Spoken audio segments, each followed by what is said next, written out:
五节乡公所推动109年度五节乡小型农机补助计划，乡长沈德茂说明这项施政的目的。无希望咱的农民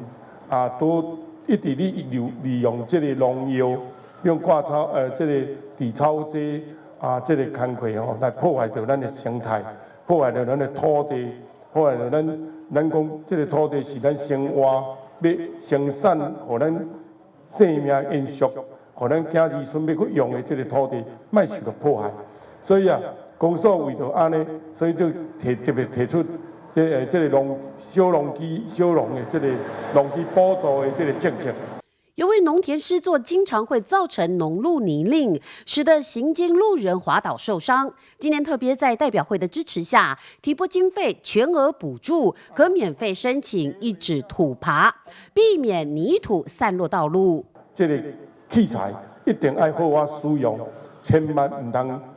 在这个地切，千万唔通转卖。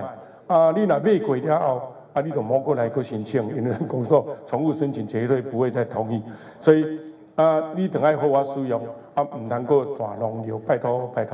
互咱土地，互咱下一代可以好好享受到咱这个食优美、食好、食清气的土地继续延续。 全力的支持，我们也希望乡长有很多的福利政策的话，不管是在农在哪一个部分，我相信他一定会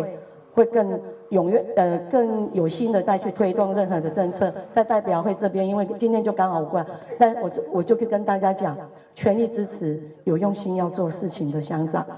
五节乡公所补助涉及五节乡农民可申请中耕机、割稻机、抽水机以及喷雾机购价的1/3。值得一提的是，今年补助的农机还增加了节能插电式的机械。五节乡公所特别为农民进行示范，鼓励多多使用这类农用机器，避免造成农地2次污染。